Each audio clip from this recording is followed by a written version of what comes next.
lebih menyampaikan secara teoritis. Begitu. Slide berikutnya tentang jurnalistik dakwah atau jurnalistik Islami. Ini slide berikutnya, Mas Fahmi ya, mungkin bisa membantu teman-teman peserta untuk memahami. Kok ada sih jurnalistik Islami itu? Gitu. Karena memang nomenklatur Islam atau Islami secara akademis itu masih belum begitu populer, masih belum familiar. Ya. Kemarin saya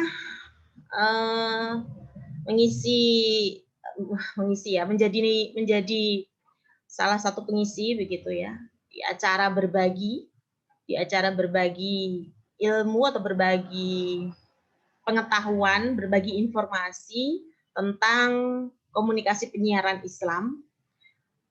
Masih banyak kalangan masyarakat pada umumnya maupun masyarakat orang umum atau maupun masyarakat khususnya masyarakat media ya yang belum begitu familiar atau mengenal nomenklatur komunikasi penyiaran Islam. Pun tentunya di dalamnya jurnalistik atau jurnalisme atau jurnalis kalau orangnya ya profesi jurnalis Islam atau Islami.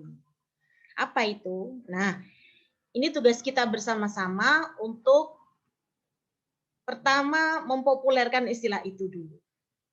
Kemudian berikutnya nanti kita sama-sama menggali lebih dalam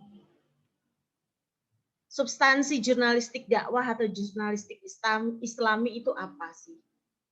Karena sesungguhnya ketika kita menempelkan kata Islam atau Islami dalam suatu nomenklatur, itu pasti akan ada kontroversi. Artinya ada yang pro atau afirmasi atau memahami, mendukung, mengikuti, mengakui. Kenapa Fahmi kurang keras suara saya? Gimana Fahmi? Enggak ya. Jadi ada yang juga kontra atau resisten, melawan, menolak, tidak setuju, tidak sepakat dengan semua nomenklatur atau semua hal yang kemudian di sebelahnya itu ada kata-kata Islam atau Islam. Itu akan selalu ada gitu ya di kajian apapun. Jadi dulu awalnya sebelum kita masuk ke jurnalistik Islami ya atau jurnalisme Islam gitu, itu dulu dalam perkembangan keilmuan ya atau perkembangan kajian keislaman awalnya itu tentunya dari bidang pendidikan. Ada kalau dulu itu sekolah umum, kemudian selanjutnya ada sekolah Islam atau madrasah. Dari bidang pendidikan kemudian merambah pada bidang ekonomi.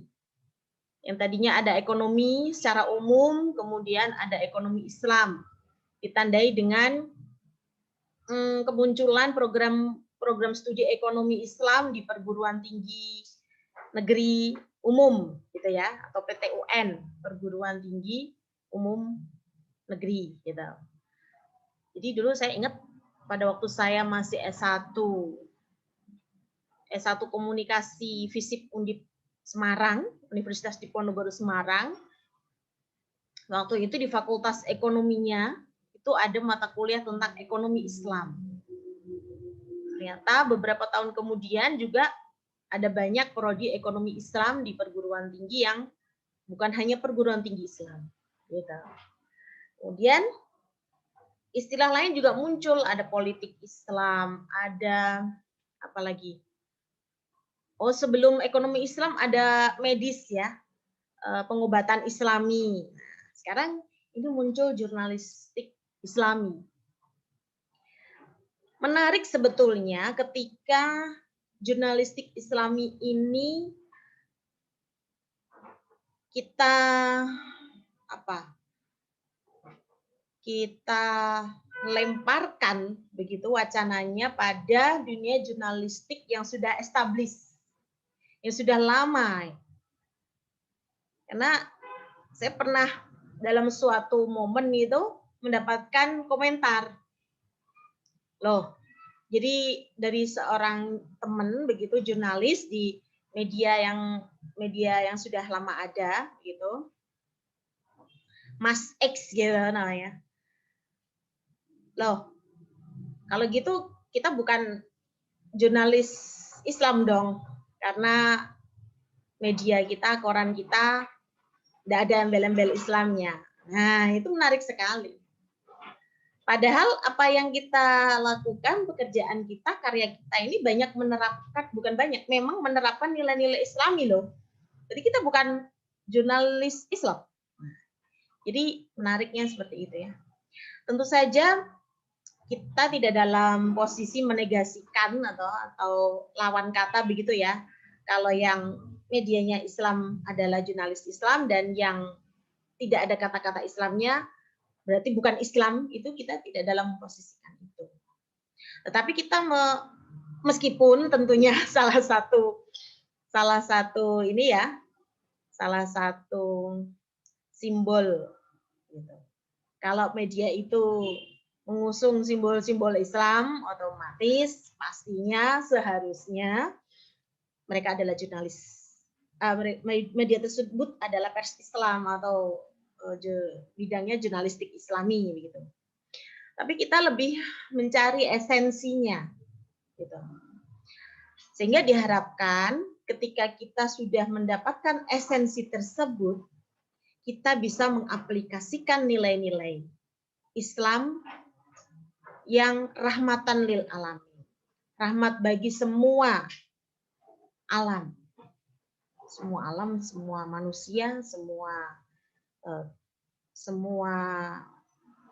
nilai-nilai kebaikan gitu. Saya ambil referensi yang populer di kalangan akademisi ilmu Islam, yaitu buku jurnalistik dakwah nih, visi dan misi dakwah bil Qalam dari Asep Samsul M. Romli. Jadi saya mengambil definisi jurnalistik dakwah atau jurnalistik Islami sebagai ada definisi umum yang kemudian mengkerucut kepada Islami itu sendiri itu yang seperti apa? Ya, yaitu proses meliput, mengolah, dan menyebarluaskan berbagai peristiwa dengan muatan nilai-nilai kebenaran yang sesuai dengan ajaran Islam, khususnya yang menyangkut agama dan umat Islam. Nah, ini definisi ini pasti tidak akan berhenti di sini. Ini definisi ini kata per katanya pun masih bisa didebat. Gitu. Masih bisa menjadi perdebatan.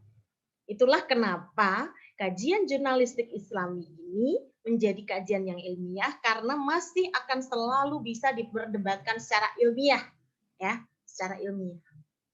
Maka kajian ini atau jurnalistik Islami ini menarik untuk dijadikan penelitian oleh teman-teman mahasiswa, mahasiswi, nanti kalau mau skripsi atau karya ilmiah atau dijadikan pengabdian masyarakat juga bisa.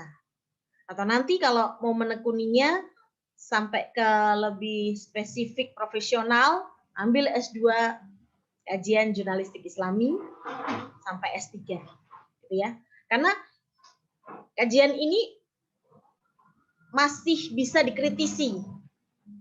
Salah satu ciri kajian ilmiah gitu atau ilmu itu adalah senantiasa masih punya celah untuk senantiasa diteliti, diperdebatkan, dikritisi secara ilmiah tentunya.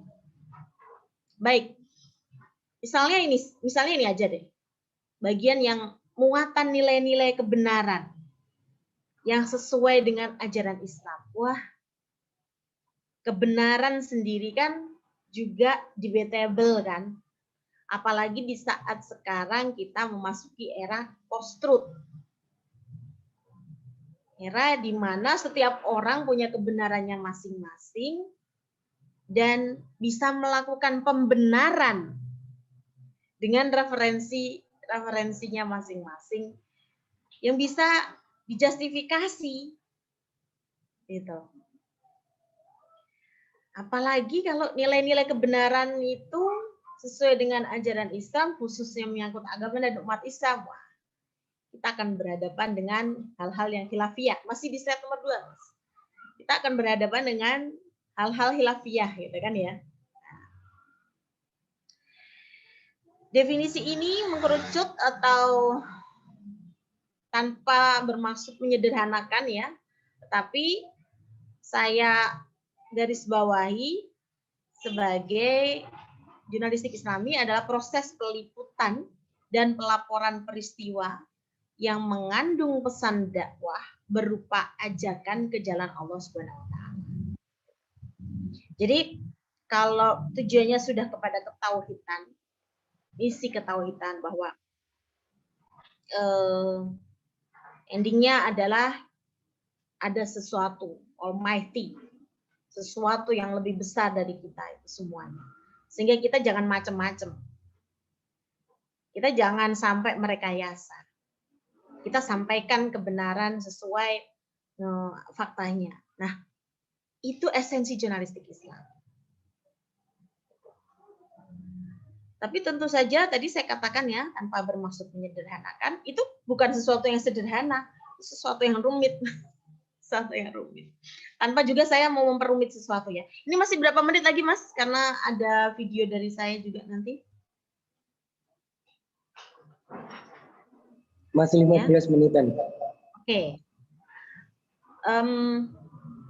Oh iya ya, moderatornya Bayu kok ya. Kenapa saya manggil Fahmi terus ya? Fahmi moderator yang Zoom yang sebelumnya soalnya. Jadi masih berbekas gitu. Baik, slide yang ketiga.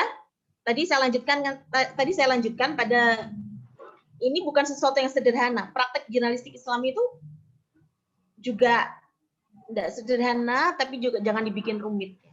Kenapa jangan dibikin rumit? Karena ada SOP-nya, ada standar operasional prosedur, atau ada prinsip. Ada prinsipnya. Prinsip jurnalistik dakwah.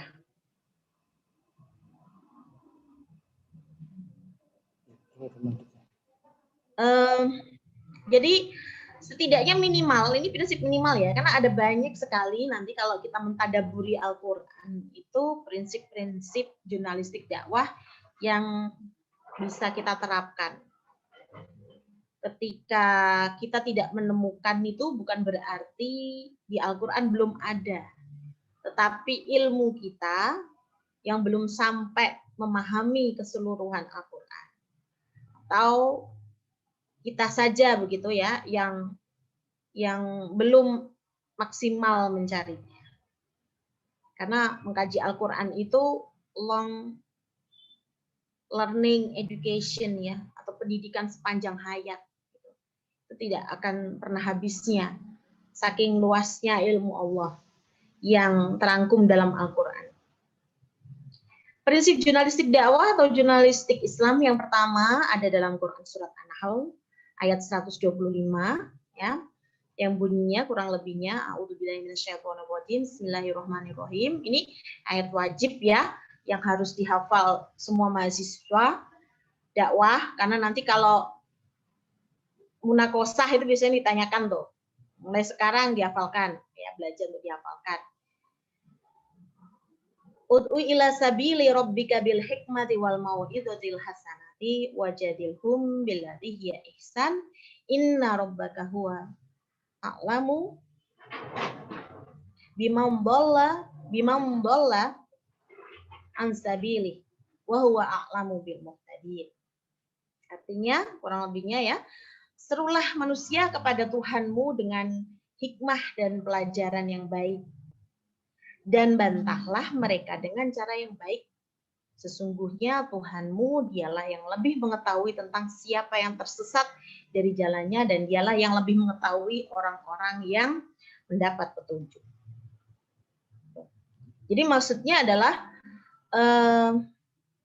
para pekerja media, begitu ya, apakah itu jurnalis atau kalau sekarang itu ada banyak citizen jurnalis ya, atau jurnalis warga atau citizen broadcaster. Nah, itu juga ya. Itu juga meskipun mereka tidak punya kartu pengenal dari PBI gitu, Persatuan Wartawan Indonesia, tetapi karena kegiatan mereka adalah memproduksi, mengedit, mempublish berita, mengumpulkan fakta dan merangkumnya, kemudian mengeditnya dan menayangkan atau mencetaknya menjadi berita, maka yang mau tidak mau mereka termasuk ke dalam kru berita, produsen berita. Seperti kemarin ini siapa yang bikin reportase tentang kegiatan ini, itu juga termasuk ya dalam pekerja media. Jadi mereka semua adalah hamba Allah tentunya, makhluk Allah, hamba Allah, Abdullah, yang karena secara individu maupun profesinya wajib menggunakan, menyampaikan, dan memperjuangkan kebenaran di setiap tempat dan di setiap saat dengan segala konsekuensinya. Itu sudah kewajiban kita semuanya. Kemudian ada juga dalam Quran surat Al-Hujurat yang artinya, hai orang-orang yang beriman, jika datang kepadamu orang fasik membawa suatu berita, maka periksalah dengan teliti agar kamu tidak menimpakan suatu musibah kepada suatu kaum tanpa mengetahui keadaannya yang menyebabkan kamu menyesal atas perbuatan itu. Periksalah dengan teliti. Nah, ini nih fenomena periksalah dengan teliti ini yang masih lemah ya di kalangan kita sebagai audiens atau halayak, pembaca, penonton, pendengar, pun juga sebagai produsen berita atau praktisi di media massa. Meskipun mungkin tidak semuanya begitu ya. Tuh, karena ada banyak faktor. Jadi sebelum informasi itu diberitakan, informasi apapun, baik model berita atau feature atau apapun, tentunya dari industri media sudah melakukan verifikasi. Itu sudah SOP mereka, ya. Sudah ada cek recek, verifikasi. Jadi redaktur itu tidak kemudian percaya sepenuhnya pada wartawan yang melaporkan, memberikan laporan atas suatu peristiwa atau pemberitaan atau informasi. Pasti redaktur dalam sidang redaksinya, dewan redaksinya pasti ada tahapan untuk klarifikasi, konfirmasi, ya, verifikasi.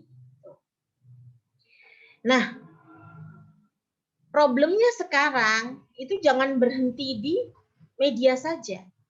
Kita sebagai halayak, apalagi yang sudah kuliah nih di ilmu komunikasi atau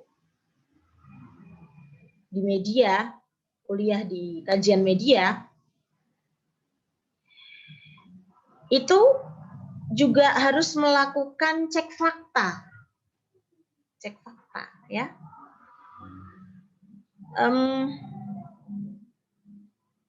Cek fakta ini sebetulnya mudah. Cek fakta ini mudah.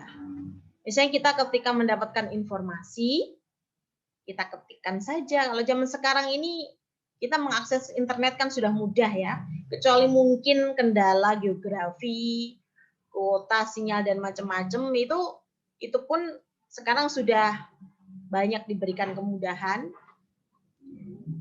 Kita copy paste saja di mesin pencari kebenaran berita tersebut.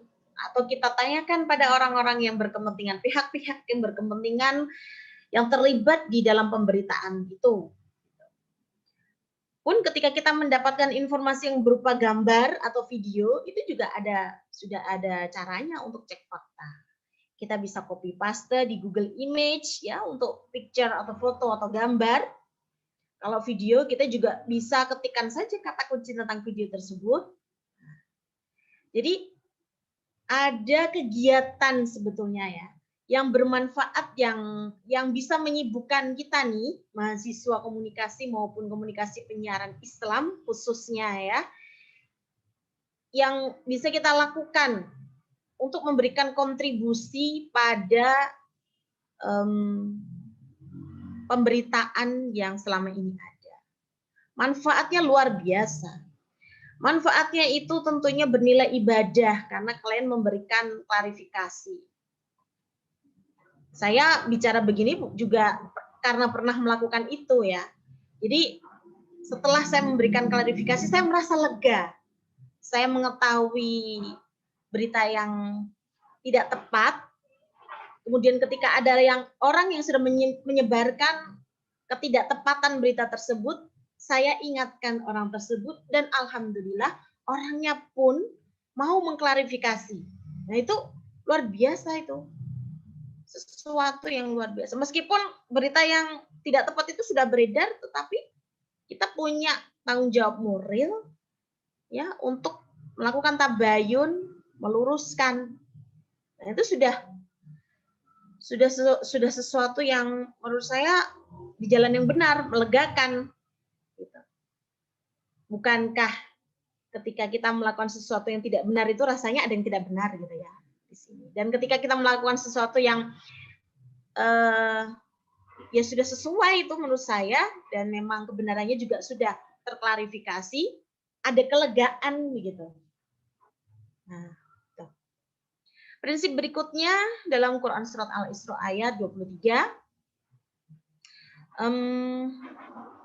yang artinya ya, sekali-kali janganlah kamu mengatakan kepada keduanya Bapak Ibu perkataan orang tua ya.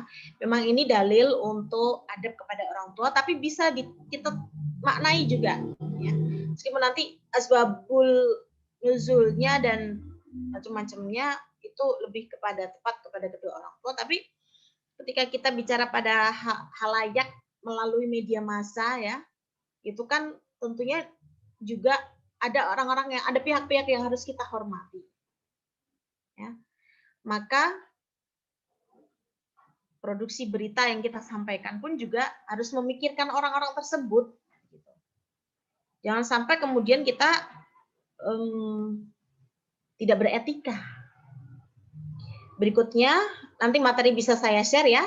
Ada Quran surat An-Nisa ayat 58, ada surat Al-Jumu'ah ayat 2. Kemudian slide yang berikutnya, Mas. Nah, ini ada Mas Bayu. Set yang berikutnya ya, ada referensi yang menarik juga tentang jurnalistik, yaitu fikih jurnalistik. Ada yang sudah mereview buku ini juga ya. Dan ya hati-hati juga nanti kalau mereview, kalau menggunakan review dari buku ini, ada orang yang sudah mereview buku ini. Reviewnya itu ada yang sama persis dari dua orang yang berbeda, yang dimuat di jurnal yang berbeda, di tahun yang berbeda juga. Nanti kalian akan tahu. Kayak gini tuh, rasanya plagiasi gitu. Ya. Itu review bukunya ya. Tapi buku ini sendiri luar biasa. Buku ini menurut saya mampu memberikan warna untuk kajian jurnalistik Islami. Dan tentu saja buku ini terbuka untuk direview, diberikan kritik, saran, komentar untuk tentunya kemajuan jurnalistik Islami dan khususnya pada beliau Bapak Faris Khairul Anam. Buku ini isinya apa sih? Buku ini isinya diantaranya tentang kebebasan pers dalam Islam. Jadi jurnalistik Islami itu mulai marak tentunya ya sejak setelah reformasi, di mana kebebasan pers dibuka semoderat mungkin, sebebas-bebasnya, tetapi tentu saja masih dengan aturan undang-undang pers. Dan banyak penerbitan Islam yang bermunculan, banyak media massa yang menggunakan simbol-simbol Islam yang bermunculan. Ada yang bahkan sampai saat ini pun masih eksis karena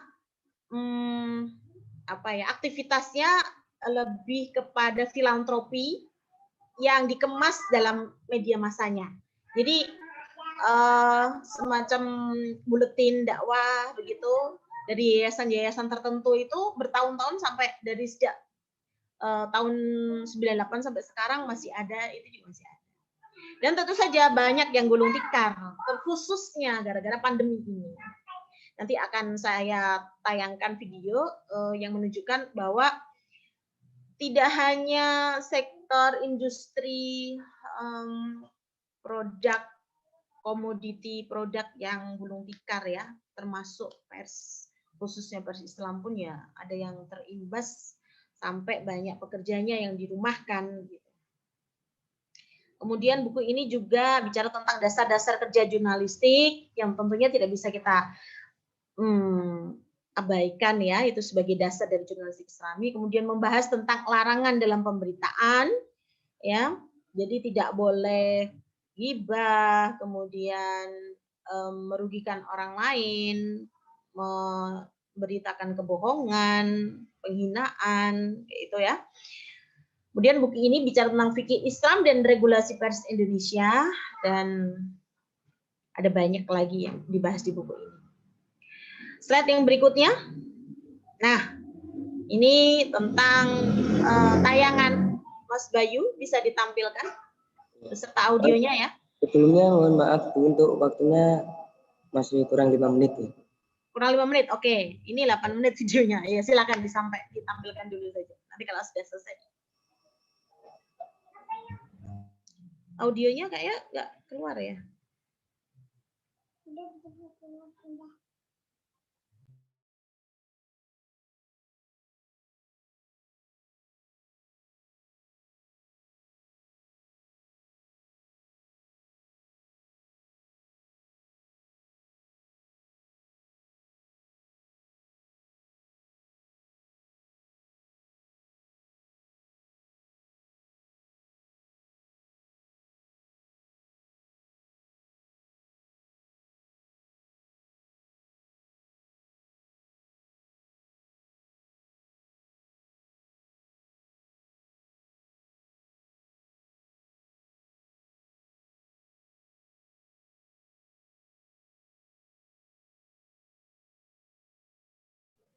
Suara dari videonya nggak keluar ya?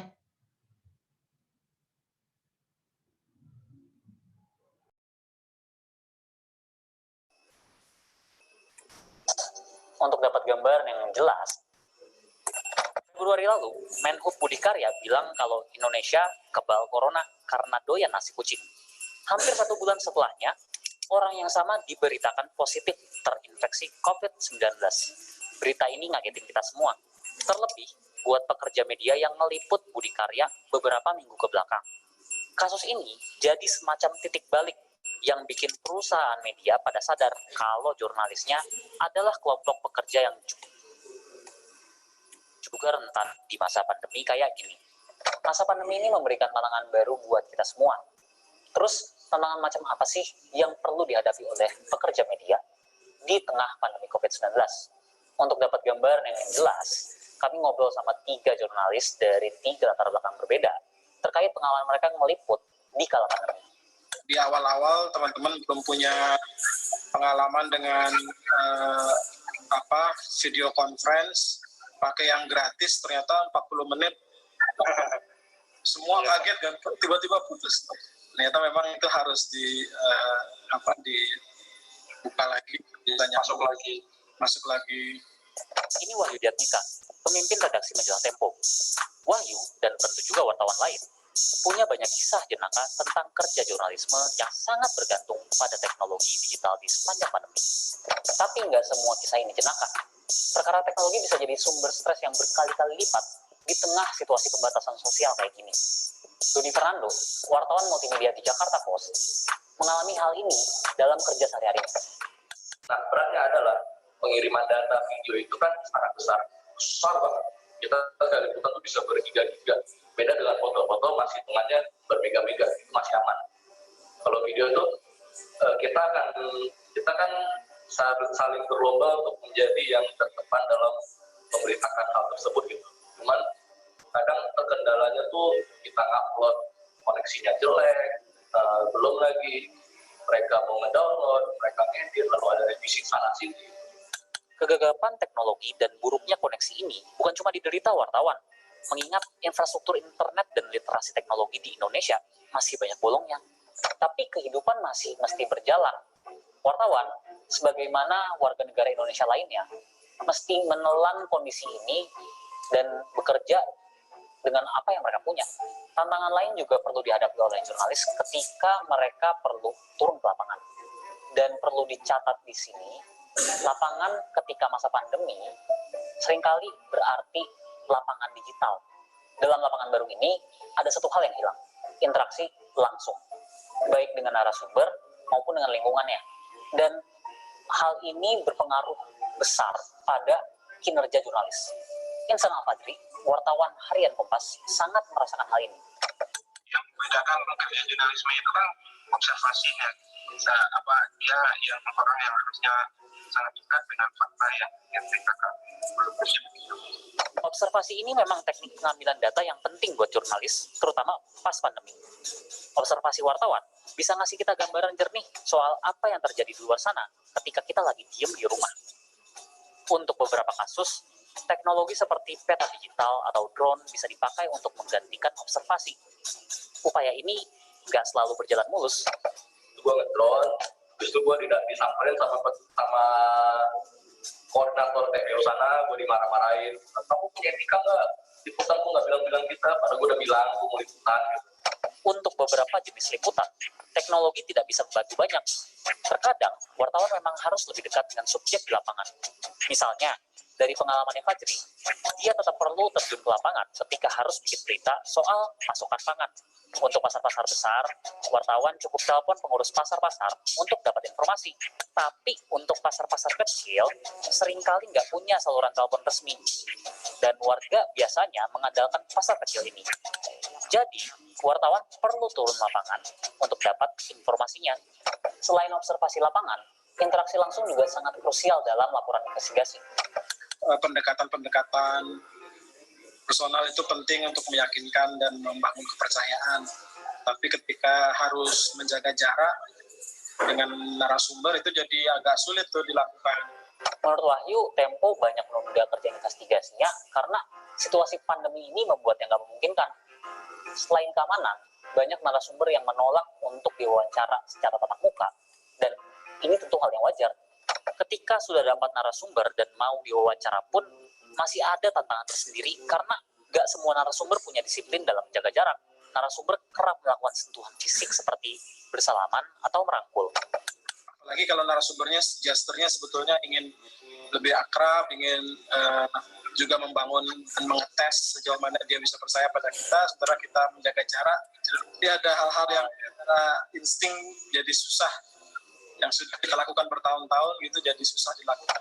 Liputan lapangan di tengah pandemi kayak gini juga menghadirkan masalah tersendiri.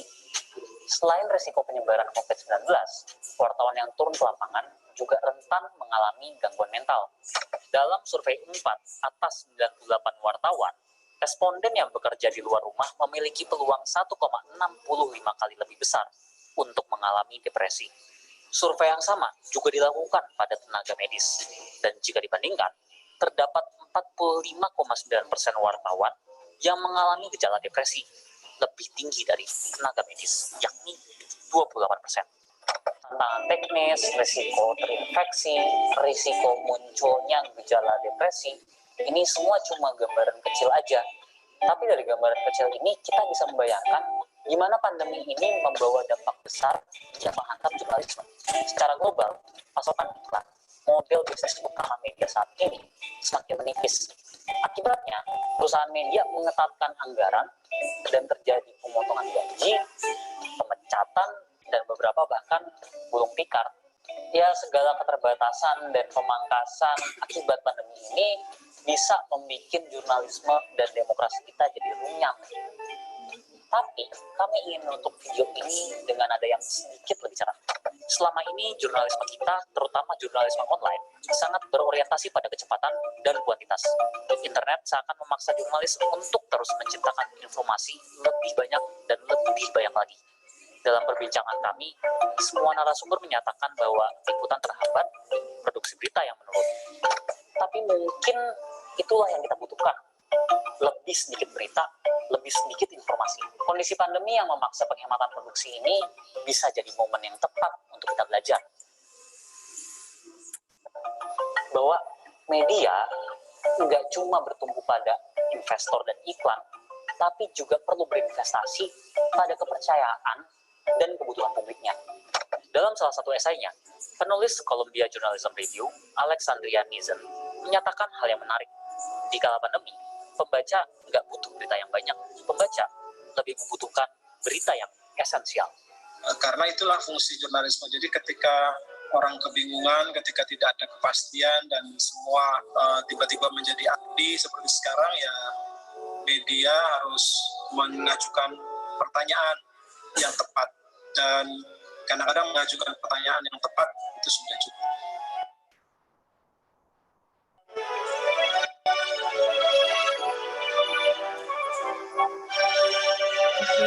Bisa di stop Mas Bayu videonya. Oke. Terima kasih. Sebagai penutup dari saya, ya di slide berikutnya Mas Bayu penutup saja. Sambil menunggu slide berikutnya, Mas Bayu slide terakhir. Nah, ya. Sambil menunggu slide terakhir, slide yang tadi Mas Bayu, slide yang tadi.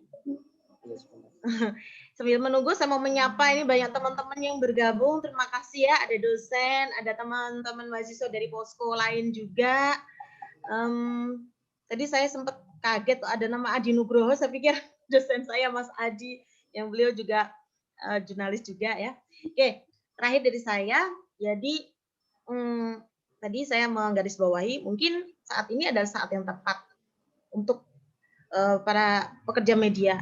Lebih sedikit yang informasi yang dibutuhkan masyarakat, tetapi lebih banyak kepada bagaimana mungkin mengklarifikasi informasi yang salah atau memberikan insight, motivasi bagaimana harus bertahan hidup di era pandemi ini. Maka bentuk-bentuk seperti feature yang lebih menampilkan sisi humanis dan motivasi itu mungkin lebih diperlukan daripada setiap hari kita disuguhkan pada informasi yang kemudian membuat kita resah, bertanya-tanya, atau mungkin bahkan membuat kita saling menuduh, dan ya lebih kepada bagaimana informasi itu diberikan merupakan jawaban dari pertanyaan yang juga ditanyakan dengan tepat. Nah, ini teman-teman juga bisa berpartisipasi ya untuk memberikan klarifikasi pada masyarakat tentang hoax COVID bertema Islam. Mungkin rujukannya ada di situs yang saya tampilkan tersebut. Terima kasih dari saya, nanti bisa lebih berkembang di sesi tanya jawab dan lebih mengkerucut lagi. Ini materi berikutnya dari Bu Noni, ini lebih betul-betul yang sifatnya praktis dan membuka wawasan kita yang tentunya bisa kita jadikan sebagai bahan diskusi juga. Terima kasih. Wallahul muwaffiq ila aqwamit thoriq. Billahi taufiq wal hidayah. Wassalamualaikum warahmatullahi wabarakatuh. Oke, itu dia teman-teman untuk penjelasan tentang jurnalis Islamnya yang disampaikan oleh Ibu Rini. Sangat menarik sekali. Dan teman-teman tetap standby di sana. Tetap standby di sana karena masih ada satu materi lagi yang perlu kita kupas. Nah, sebelum itu untuk teman-teman jika nanti ada yang mau ditanyakan, silahkan pertanyaannya dikirim di grup. Nanti kami akan memilih 4 pertanyaan yang paling menarik. Nanti akan kami jawab. Oke.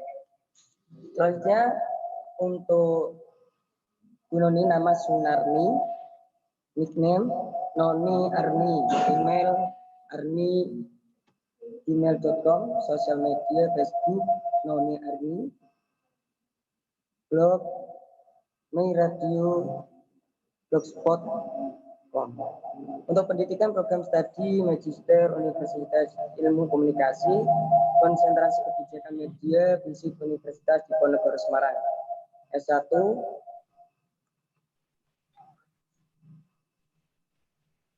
Fakultas Ilmu Komunikasi, jurusan Ilmu Jurnalistik, Institut Ilmu Sosial dan Ilmu Politik, Jakarta.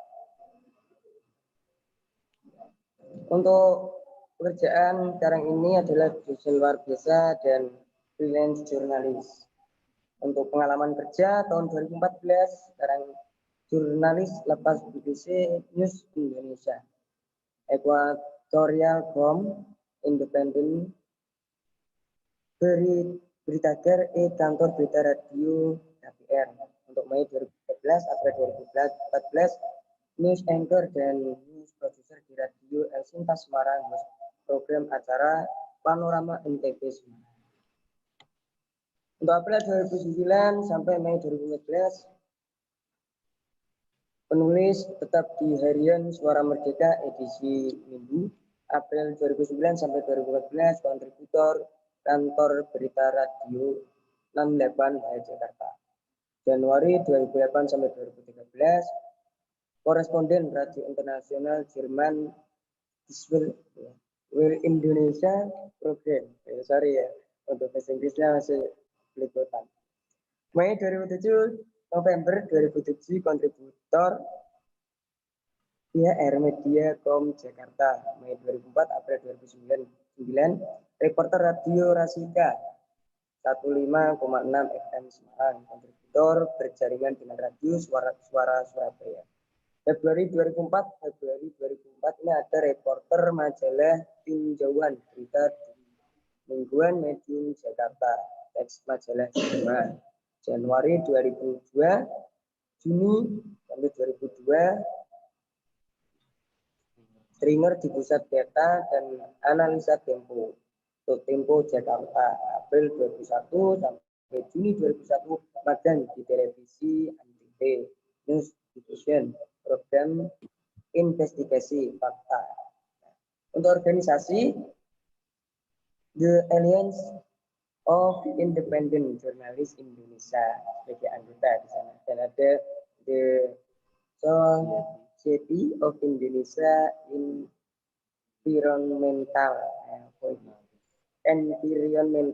Jurnalis, ketua bidang organisasi. Terus ada Peace and Conflict Journalism Network Internasional anggota. Sebenarnya maaf nih Bu Nani ya, untuk bahasa Inggrisnya saya masih belepotan. Untuk waktu dan tempat saya persilakan. Baik, terima kasih Mas Bayu atas kesempatannya hari ini bergabung di seminar virtual ya, bersama dengan Bu Primi dan mahasiswa IAIN Kudus gitu ya. Jadi saya tidak akan membuka slide gitu kan, tapi saya akan lebih banyak bercerita saja berdasarkan pengamatan dan pengalaman saya selama bekerja di dunia jurnalistik gitu, di industri media gitu, bekerja sebagai ya jurnalis lah bisa dibilang begitu kan gitu. Jadi apa yang disampaikan Bu Primi di awal tadi kaitannya dengan jurnalisme Islami sebenarnya sama gitu dengan apa yang saya lakukan selama ini sejak tahun 2002 tadi ya gitu. Jadi pembedanya hanya pada termnya aja. Jadi pada penggunaan istilah saja. Nilai-nilai kebenaran dalam Islam, istilah-istilah yang ada di Islam sebenarnya juga kita pakai dalam konteks jurnalistik gitu. Misalnya kalau di Islam, term Islam kita ngomong tabayun, tapi kemudian di istilah di jurnalistik kita sebut sebagai proses mencari kebenaran, verifikasi, istilahnya verifikasi. Sama aja, tabayun itu juga proses mencari kebenaran. Nah, itu hanya mainan istilah aja, karena ini adalah ilmu sosial, ilmu yang dinamis, berkembang terus, gitu kan. Jadi akan selalu ada perkembangan gitu. Cek fakta ya sama, verifikasi itu ya cek fakta, mencoba untuk bertanya pada orang-orang yang tepat, orang-orang yang kredibel, punya relevansi yang tinggi, punya layer yang tinggi dengan topik apa yang akan kita atau informasi yang akan kita sampaikan. Dan tentu saja itu dengan menggunakan standar kerja jurnalistik. Sebenarnya intinya itu. Nah, bagaimana kemudian praktik media atau bagaimana pekerja media itu bekerja khususnya di masa pandemi COVID-19 ini. Jadi balik lagi dalam konteks Islami tadi, kita akan berpikir bagaimana kita akan melakukan proses tabayun, bagaimana kita akan melakukan proses verifikasi informasi untuk mencari kebenaran jurnalistik di masa wabah atau di masa pandemi ini. Nah, kita bisa balik ke awal tahun 2020, di mana awal-awal pemberitaan terkait dengan virus corona ini mulai rame dibicarakan itu Januari ya, itu di Wuhan. Kemudian Februari sudah semakin gencar lagi dibicarakan. Tapi kalau dari tayangan tadi ada Pak Menteri yang ngomong, corona nggak akan masuk karena orang Indonesia makannya nasi goreng gitu, hal-hal receh seperti itu yang muncul gitu. Hingga akhirnya kemudian di bulan Maret itu ada kasus pertama ya, itu kalau nggak salah tanggal 3 Maret itu kasus pertama, pemerintah merilis ada 3 pasien gitu. Dan di bulan April kemudian DKI mulai pertama kali menerapkan PSBB dan diikuti dengan daerah-daerah lain di Indonesia karena mempunyai kasus yang semakin tinggi gitu. Nah, kemudian bagaimana media atau pekerja media khususnya di Indonesia ini bekerja di tengah pandemi COVID-19 ini. Nah, di rentang itu pasti media mengalami hal-hal yang sangat berat. Jadi kayak kita ada di kaca kaca bening itu kejedot gitu, kita jalan nggak lihat atau kejedot gitu. Nah, rasanya seperti itu. Jadi dan kita harus cepat beradaptasi dengan situasi dan kondisi di pandemik ini. Sementara kebutuhan publik pada informasi ini semakin tinggi. Orang jadi pengen tahu corona itu apa, COVID itu apa. Bahkan ada yang belum bisa membedakan apa itu corona, apa itu COVID gitu. Bahkan ada wartawan pun yang tidak bisa membedakan itu gitu. Nah, ini menjadi persoalan karena ini akan mengubah banyak hal. Nah, sebelum bagaimana kita mendapatkan informasi, kita dihadapkan pada hal-hal baru gitu.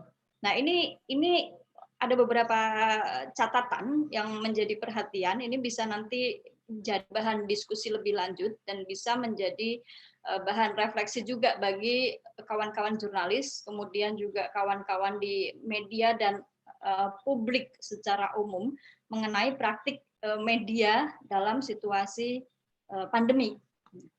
Nah, yang pertama, yang paling terasa tentunya adalah perubahan pola kerja. Kalau tadi di video tadi udah secara umum sudah disampaikan. Nah, yang paling terasa adalah ketika PSBB itu kan akses jadi dibatasin. Keluar jadi nggak bisa. Harus banyak apa ya istilahnya birokrasi atau hal yang harus dilakukan. Misalnya harus tes, harus benar-benar kondisi sehat, bagaimana persiapannya. Nah, akses terbatas ini kemudian yang membuat mobilitas para pekerja media juga jadi terbatas. Sedangkan informasi yang harus diproduksi untuk kepentingan publik itu semakin tinggi gitu. Gimana ini caranya menyampaikan informasi di tengah keterbatasan? Bagaimana cara menerapkan protokol kesehatan? Bagaimana selektif mencari narasumber? Yang paling merasakan dampaknya adalah media-media yang mengutamakan running news atau kita sering bilang strike news, berita pendek, hard news, berita peristiwa gitu. Mereka lah yang mengutamakan kecepatan dibandingkan dengan kedalaman. Nah, gelagapan ini mereka ngadepin situasi seperti ini. Misalnya di media itu, khususnya online, sehari harus ada 5-6 berita gitu. Dan dengan kondisi seperti ini bisa 2 aja udah bagus kan gitu kan. Nah, imbas bagi para pekerja ada pengurangan jam kerja buat kawan-kawan yang stay di redaksi gitu. Kemudian ada perubahan shift kerja. Kalau shift kerja biasanya seringkali sudah dilakukan, dinas pagi atau dinas malam gitu. Tapi kemudian dalam situasi tertentu semua harus WFH. Redaktur-redaktur jadi WFH semua nih, nggak usah ke kantor nih, karena kondisinya lagi nggak stabil kan gitu. Nah, banyak mungkin sebagian besar kawan-kawan misalnya di Jakarta untuk yang level redaktur itu juga kerjanya di rumah. Wartawan akhirnya juga kerja di rumah gitu kan. Ada juga peniadaan atau penghapusan penugasan keluar kota. Kalau kita misalnya bikin liputan khusus, tema khusus, kita harus liputan jauh dari Jakarta gitu. Atau misalnya saya bikin feature harus ke Jogja gitu kan, sementara ditiadakan dulu gitu. Jadi sebisa mungkin bikin liputan yang online atau virtual atau video call atau voice call gitu untuk mendapatkan informasi itu. Cuman untuk liputan telepon itu proses probingnya akan terbatas dengan ketika kita tatap muka dengan narasumber langsung gitu. Belum lagi satu tantangan sinyal yang kadang tidak maksimal ketika kita akan mengeksplor narasumber. Nah, ini baru teknis banget gitu. Kemudian setiap hari, kalau tadi di video itu ada bahwa jurnalis juga rentan mengalami depresi, itu benar. Itu kalau dari survei Center of Economic Development Study itu juga menyatakan di bulan April itu mereka bikin survei terhadap hampir 100 orang jurnalis di Indonesia dari berbagai daerah. Tadi disebutkan 45% lebih jurnalis itu mengalami gejala depresi. Jadi kalau ketemu karena terpapar, jadi harus online, stuck, jenuh juga. Nah, kejenuhan ini juga dirasakan karena keterbatasan akses tadi. Bisa 50% lebih, 57% lebih jurnalis itu mengalami kejenuhan. Karena biasa di luar, tiba-tiba harus berada di dalam. Saya sendiri bisa 3 bulan, di awal-awal 3 bulan itu saya nyaris tidak melakukan peliputan keluar gitu. Dan kalaupun saya melakukan peliputan keluar, wah itu ribetnya minta ampun gitu. Jadi selain harus menjaga diri sendiri, bagaimana saya juga harus menjaga keluarga saya harus menjaga orang-orang yang saya temui gitu. Jadi prepare-nya luar biasa gitu. Kemudian itu baru cara kerjanya. Urusan budgeting, logistik liputan pun ini juga mengalami perubahan yang drastis. Di satu sisi ini meminimalisir cost operasional ya, paling nggak keluar gitu, nggak ongkos bensin, nggak ongkos tenaga gitu.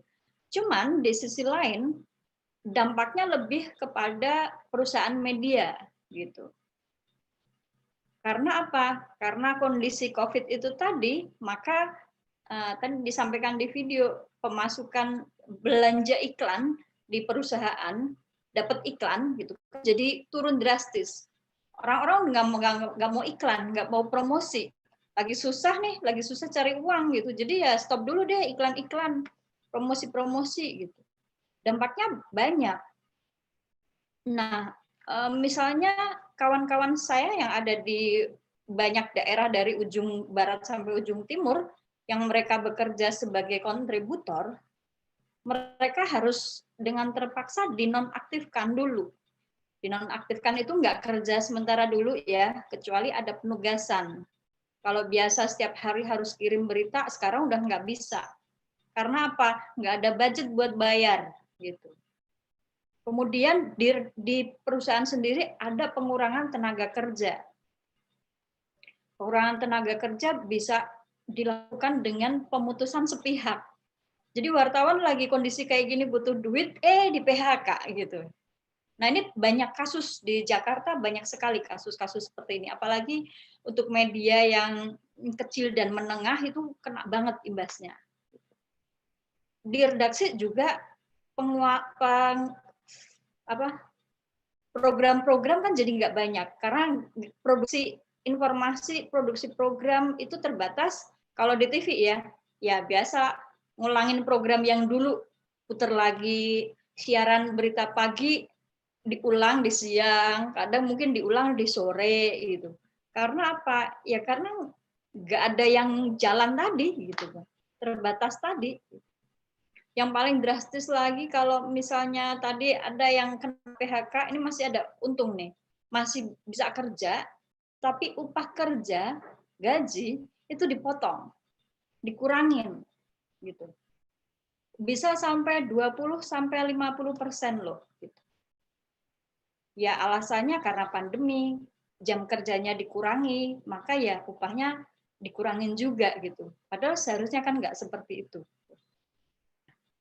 Ini yang dialami para pekerja media. Gitu. Jadi juga banyak media yang mati tak mau, hidup pun enggak gitu kan, hidup pun enggan gitu misalnya gitu. Jadi cash flow-nya memang sangat bermasalah. Bahkan media-media mainstream loh, media besar yang mungkin kalian sangat mengenal, tapi sepertinya nggak etis kalau saya sebutkan satu persatu gitu kan. Jadi, media besar pun dari awal ya beberapa bulan yang lalu sudah menonaktifkan kontributor semua di daerah gitu. Itu kan miris sekali gitu. Nah, keuntungannya saya adalah saya bekerja sebagai freelance.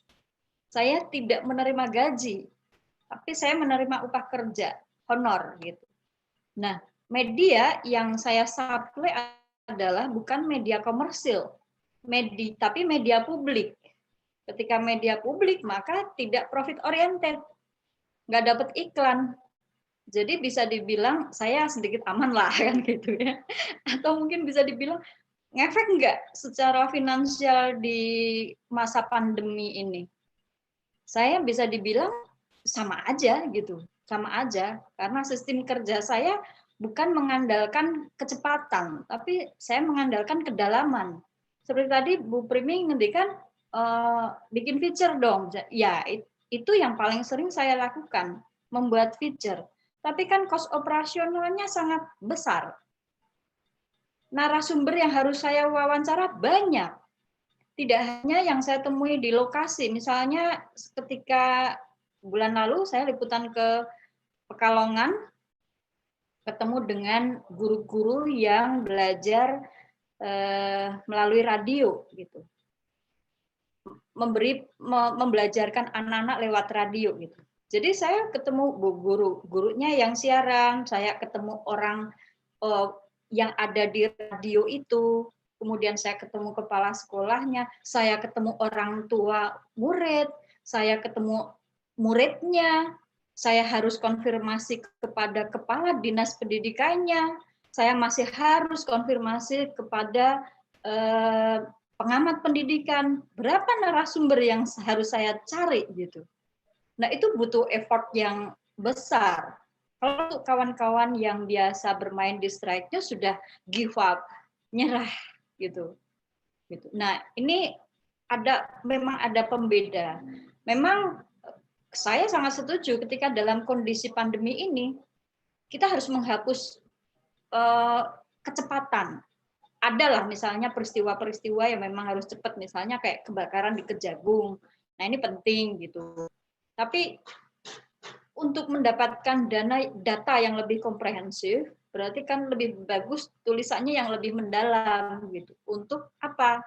Ya biar informasi yang diterima publik bisa lebih jelas gitu. Oh, ternyata begini toh gitu. Jadi ojo cepet-cepetan. Jangan eksklusif. Kayak tadi di video sempat dikatakan eksklusif gitu. Enggak, kami punya cara eksklusif sendiri. Liputan saya di Pekalongan itu, saya eksklusif. Karena saya adalah orang pertama yang datang meliput ke situ. Kemudian baru media lain, dan kemudian sekarang banyak sekali media yang menulis. Dan apa dampaknya? Ya, aktivitas mereka mulai diduplikasi di daerah lain, mulai diperhatikan oleh kementerian, institusi pendidikan.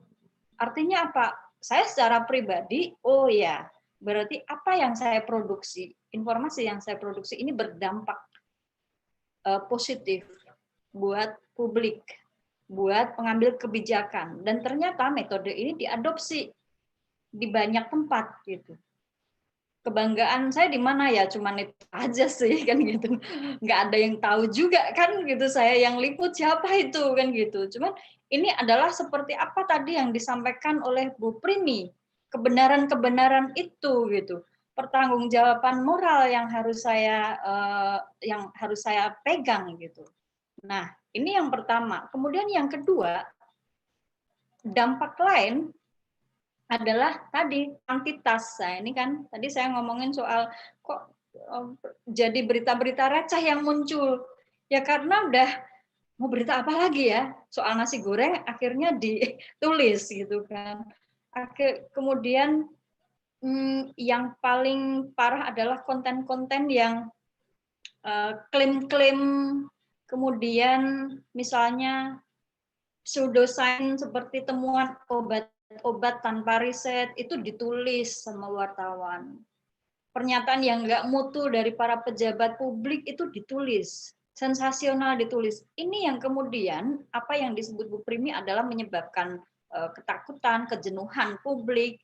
Publik udah masa bodoh. Sebenarnya hal-hal itu, konten-konten seperti itu, konten-konten yang kemudian tidak solutif, kata Bu Tejo ya. Kata Bu Tejo. Gitu. Jadi konten-konten yang justru tidak bisa menggambarkan, tidak bisa menjelaskan informasi itu gitu. Justru malah yang muncul adalah konten-konten receh gitu. Nah, banyak media yang isinya kemudian bukan sebagai public journalism gitu, tapi lebih kepada yang penting kerjaanku rampung gitu ya, apa ya, yang penting pekerjaan saya selesai hari ini, udah lumayan bisa tidur nyenyak kan gitu kan. Nah, pertanggungjawaban publiknya yang kemana? Kemudian watchdog-nya sebagai kontrol sosialnya di mana? Akhirnya banyak yang melupakan poin itu gitu. Atau misalnya kayak media lokal justru terlalu mengekspos pejabat publik, tidak menyuarakan suara publik, justru menciptakan media darling bagi para pejabat publik. Nah, yang muncul hal-hal semacam ini yang saya sebut kualitas konten yang menurun gitu. Ya karena mungkin keterbatasan akses tadi yang pertama tadi gitu ya. Salah nggak salah ya salah sih tetap gitu ya. Karena standar jurnalistiknya itu sebenarnya sudah jelas gitu. Nah, yang sisi keuntungannya adalah kita bisa melakukan atau beradaptasi dengan banyak aplikasi atau mengoptimalkan teknologi komunikasi internet gitu ya. Banyak aplikasi yang bisa kita manfaatkan. Ini sedikit banyak membuka knowledge kawan-kawan jurnalis di lapangan maupun di media untuk lebih memberdayakan teknologi. Nah, ini sisi positifnya ketika kita ada pandemi. Kalau Bu Primi tadi bilang blessing in disguise gitu ya. Jadi tetap ada sisi positifnya. Nah, yang tidak kalah penting, yang ketiga ini sebenarnya ada di aspek keamanan jurnalis gitu. Dalam meliput pada masa pandemi ini kan SOP protokol kesehatan itu seperti apa? Ini banyak jurnalis yang ternyata tidak paham. Mungkin hanya paham udah pakai masker aman lah, toh nanti juga pakai helm naik motor kan gitu. Nah, ini yang penting karena apa? Karena wartawan itu berhadapan dengan corona itu seperti apa ya, kan nggak kelihatan. Dia harus menjalankan protokol kesehatan atau tidak. Nah, perusahaan ini yang seharusnya menjamin para pekerjanya. Misalnya yang paling banyak berinteraksi kan media televisi gitu. Kalau online sih lebih mudah ya, tapi kalau televisi karena kebutuhan audiovisual gitu. Nah, di media besar itu ada yang menjamin memang pekerjanya, tapi tidak semua gitu. Nah, dari pemantauan Remote TV juga kita bisa ketahui kalau Remote TV itu melakukan pemantauan di 6 stasiun TV dan ternyata ditemukan bahwa wawancara tatap muka dari narasumber itu masih dominan. Jadi ternyata mereka masih turun ke lapangan. Ada 65% lebih jurnalis televisi masih turun ke lapangan. Paling banyak CNN gitu di pantauan itu. Kemudian protokol kesehatan yang diberlakukan seperti apa? Ternyata tidak ada yang memenuhi protokol kesehatan dengan baik. Hanya 50% sajalah yang memenuhi, tapi itu dominan ya udah pakai masker, jaga jarak antara 1,5 sampai 2 meter, udah gitu. Nah, itu pun hanya 30-an% yang pakai masker dan jaga jarak dengan baik gitu, dengan benar itu sesuai standar WHO ya gitu. Nah, dengan protokol mereka menganggap bahwa ini protokolnya sama dengan warga biasa, masyarakat biasa, padahal tidak. Kita butuh sarung tangan, jadi APD harus lebih lengkap.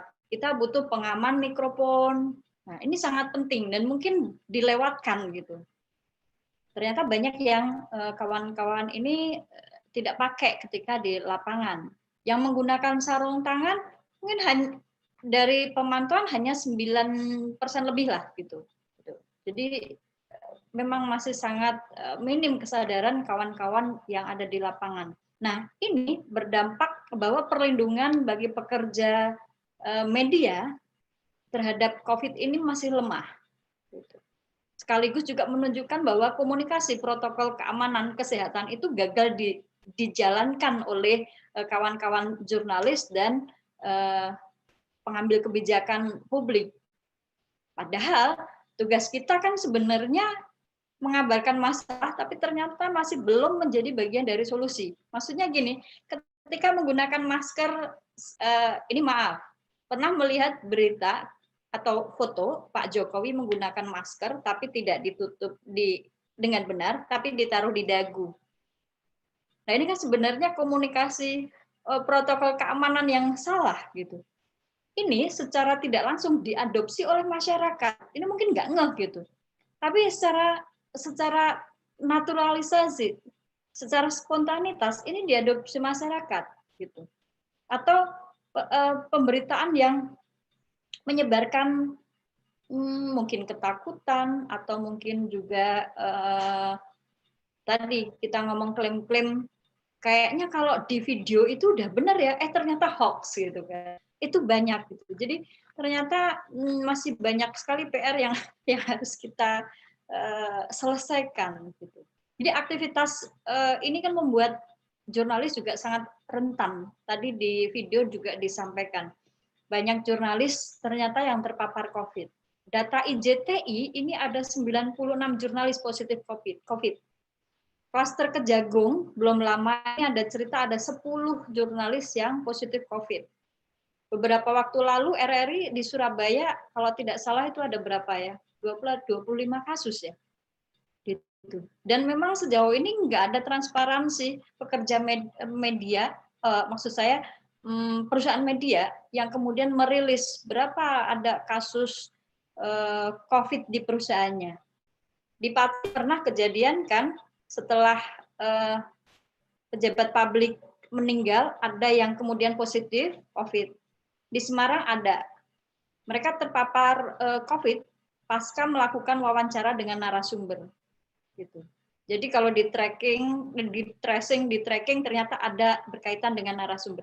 Ada semacam ketakutan ketika kita ketemu narasumber. Gitu. Untuk meminimalisir itu sebenarnya organisasi profesi seperti Aliansi Jurnalis Independen (AJI) ini sudah merilis panduan peliputan COVID untuk jurnalis. Tapi ternyata kenyataannya tidak terlalu diperhatikan. Jadi protokolnya sebelum liputan, ketika di lapangan ketemu narasumber, kemudian bagaimana menulis pemberitaan atau meliput COVID ini semua sudah dijabarkan di panduan itu. Jadi sebaiknya ya kawan-kawan pekerja media itu semua membaca. Jadi kita akan aman untuk diri sendiri, aman untuk narasumber, aman untuk masyarakat, juga aman untuk keluarga gitu.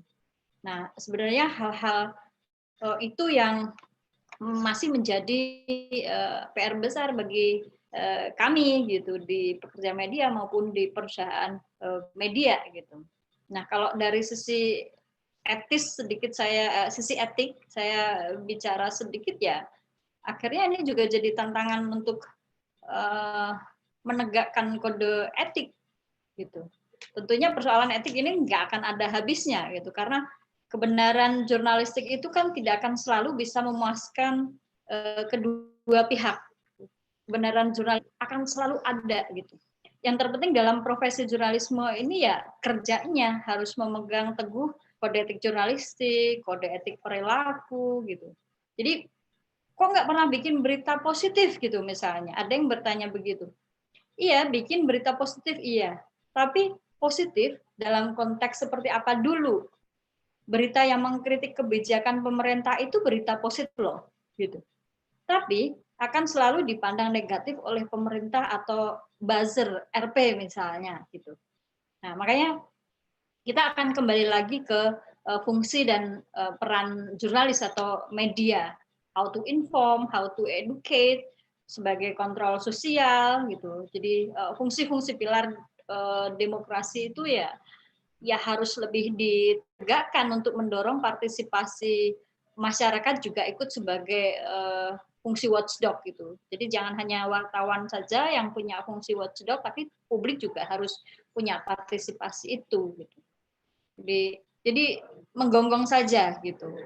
Biar pemerintah atau pejabat itu jadi kupingnya panas gitu ya.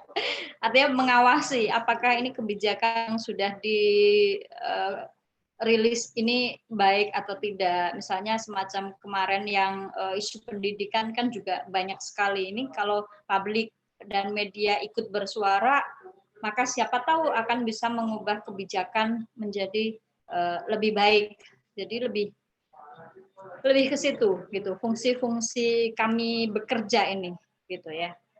Harapannya tetap kami bisa mengembangkan berita yang lebih analitik, lebih komprehensif, berita-berita yang memang dibutuhkan publik, bisa menjelaskan, bukan berita yang sensasional gitu, bukan berita yang penting banyak diklik, banyak di-share, banyak dikomentarin gitu. Jadi bukan seperti itu. Nah, inilah mengapa pers itu sangat penting buat kehidupan bernegara dan bermasyarakat. Saya rasa itu nanti bisa jadi diskusi lanjutan. Terima kasih Mas Bayu.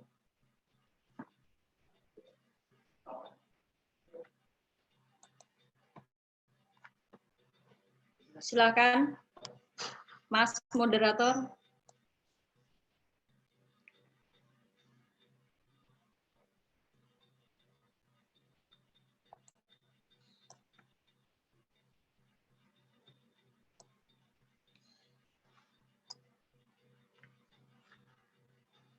Silakan Mas Bayu. Saya rasa ini cukup ya. Nanti bisa dilanjut lebih ke sesi tanya jawab saja. Terima kasih untuk Bu Noni untuk penjelasannya. Untuk yang luar biasa sekali. Ini ada pertanyaan Bu.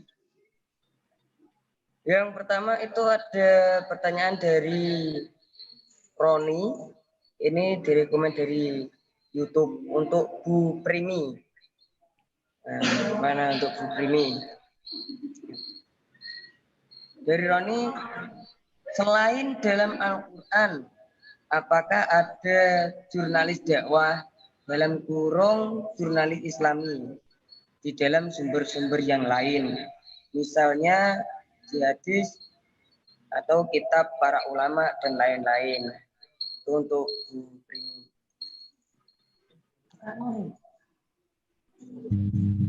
Silakan untuk Bu Prini bisa menjawab pertanyaan dari Mas Roni.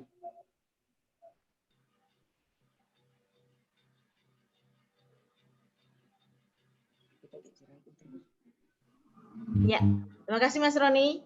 Nah, referensi tentang jurnalistik Islami selain di Quran tentu saja ada di hadis ya, dan kitab-kitab yang lain. Jadi ini mungkin bisa diakses. Ada jurnal ilmiah yang pernah ada banyak sebetulnya ya. Ada banyak jurnal ilmiah yang pernah membahas tentang jurnalistik Islami atau jurnalistik perspektif Al-Quran yang tentunya di dalamnya juga ada kajian yang lain gitu. Ada di karyanya Limatus Sauda ya. Judulnya Etika Jurnalistik Perspektif Al-Quran.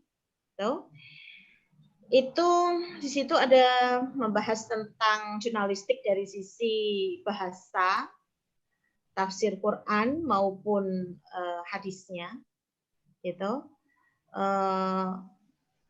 Ada referensi dari Kairo juga ya, misalnya Mabahib fi Ulum Quran itu membahas mana Al-Qatan itu. Kemudian ada tafsir Al-Marawi juga, di dalamnya juga ada tentang jurnalistik. Ada banyak sebetulnya. Bisa kita cari. Bisa dicari di sini ya. Jadi intinya memang jurnalistik Islami ini kajian yang masih terbuka untuk digali. Jika minat bagi siapapun yang berminat untuk menggalinya, mari sama-sama kita mengembangkan kajian jurnalistik Islami ini dengan program studi komunikasi penyiaran Islam, Fakultas Dakwah dan Komunikasi Islam, Institut Agama Islam Negeri Kudus. Itu.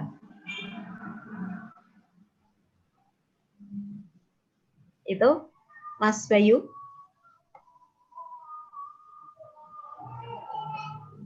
Oke, baik untuk jawabannya. Terus selanjutnya ada pertanyaan lagi Bu untuk Ibu Noni kali ini, untuk Ibu Noni dari Mas Anam, Khairul Anam. Oke. Itu dari Kudus. Assalamualaikum Kak, mau tanya, saya Khairul Anam dari Jakarta. Dengan berkembangnya media online yang semakin canggih tentunya menimbulkan berbagai macam problematika, apalagi di masa pandemi yang seringkali menimbulkan berbagai polemik.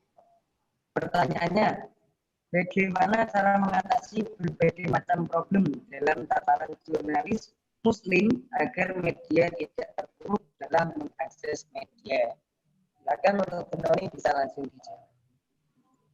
Cara mengatasi problem agar apa ya tadi kurang jelas, Bayu? Ini bagaimana cara mengatasi berbagai macam problem dalam tatanan jurnalis Muslim agar media tidak terpuruk dalam mengakses media. Oke. Ya ini paham saya apa yang dimaksud Anam gitu. Memang saya yang bekerja di media, saya mengakui bahwa masih banyak sekali masalah yang timbul. Yang timbul itu saya bisa bagi menjadi dua. Jadi masalah internal dan masalah eksternal. Masalah internal itu lebih kepada perusahaan pers, pemilik modal, dan orang-orang yang bekerja di media. Gitu. Kalau konten ini kan sebenarnya atau isi media ini kan sebenarnya ngikutin apa yang dimau oleh pemilik media dan pekerja media. Nah, sedangkan pekerja media sendiri itu kan buruh ya. Kalau kawan-kawan di media sering menggunakan istilah buruh, tapi saya lebih menggunakan istilah pekerja media gitu. Nah, kalau bekerja di sebuah organisasi atau di perusahaan media apapun itulah namanya orang bekerja, kan harus selalu mengikuti rule yang ada di organisasi itu, mengikuti aturan.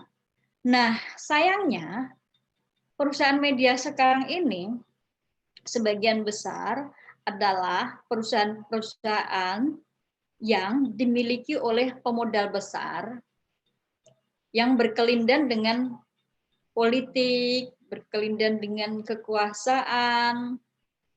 Nah, jadi nggak bisa murni jurnalistiknya yang dikedepankan. Kalau toh pemilik media tidak berkelindan dengan kekuasaan atau politik, mereka profit oriented. Makanya kenapa yang penting banyak yang ngeklik, yang penting banyak yang komen, yang penting banyak yang baca gitu kan, beritanya sensasional gitu. Nah, itu karena balik lagi adalah masalah ekonomi, bahwa perusahaan media itu juga perusahaan komersil yang butuh uang untuk menggaji para pekerjanya. Nah, ini kayak blunder, ini kayak lingkaran setan kalau kayak gitu. Sedangkan medianya sendiri, pekerja medianya sendiri, ketika saya mau independen, saya mau idealis, tapi benturan itu terlalu besar, gitu. Jatuhnya nanti kayak saya, freelance, gitu. Freelance itu punya kebebasan 90% dibanding mereka yang bergaji. Saya bisa menentukan informasi apa yang saya mau. Kalau saya punya standar idealisme tinggi, saya punya informasi yang tujuannya ini, saya lakukan itu. Saya submit proposal ke BBC. Hai Mas editor, apakah bisa baca tulisan proposal saya? Saya punya ide liputan bagus ini. Gitu. Oke, nanti kita bicarakan di rapat redaksi. Wah, ternyata ide liputannya bagus, eksekusi. Kalau di media yang misalnya saya bekerja digaji, saya ngajuin ke redaksi, belum tentu diterima. Sebentar, ini kayaknya ada kaitannya dengan pemilik media. Jangan, gitu. Nah, ada semacam tarik ulur itu. Jadi Anam dan kawan-kawan lainnya atau publik itu juga mesti bisa memahami juga nih, berat sekali kita benturannya di redaksi, di newsroom. Kita pengennya idealis kok, pengennya bagus. Tapi ternyata benturan itu terlalu besar. Jadi take it or leave it. Saya leave it.